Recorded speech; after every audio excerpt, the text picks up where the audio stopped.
ॐ नमः भगवते वासुदेवाय। ॐ नमः भगवते वासुदेवाय। ॐ नमः भगवते वासुदेवाय। ॐ श्री परमात्मने नमः। श्रीमद्भगवद्गीता अथैकादशोऽध्यायः। श्लोक क्रमांक 28।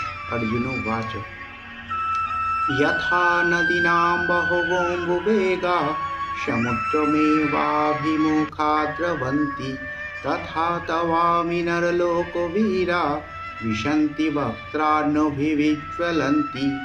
অর্থাৎ নদীসমূহ যেমন সমুদ্রাভিমুখে প্রবাহিত হয়ে সমুদ্রে প্রবেশ করে, তেমনি নরলোকের বীরগণ তোমার জ্বলন্ত মুখবিবরে প্রবেশ করছে। As the many waves of the rivers flow into the ocean, so do all these great warriors enter blazing into your mouths. Next, শ্লোক क्रमांक 29। यथा प्रदीप्तं ज्वलनं पतंगा विशन्ति नाशाय समृद्धवेगाः तथैव नाशाय विशन्ति लोकाः तवापि वक्त्राणि समृद्धवेगाः। অর্থাৎ পতঙ্গগণ যেমন মৃত্যুর জন্য প্রবল বেগে ধাবিত হয়ে জ্বলন্ত অগ্নিতে প্রবেশ করে, তেমনি এই মানুষেরাও মৃত্যুর জন্য প্রবল বেগে ধাবিত হয়ে তোমার মুখবিবরে প্রবেশ করছে। I see all people rushing full speed into your mouths as moths dash to destruction in a blazing fire.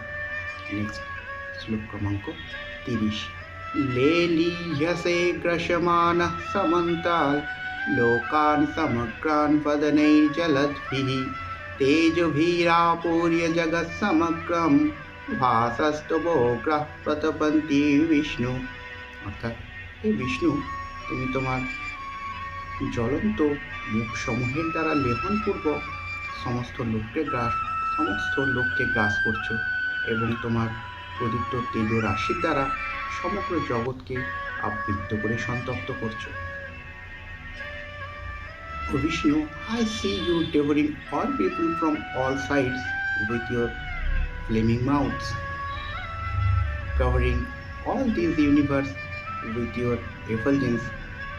You are manifest with terrible scorching rays. That's all. Jai Shri Krishna. Hari Bol.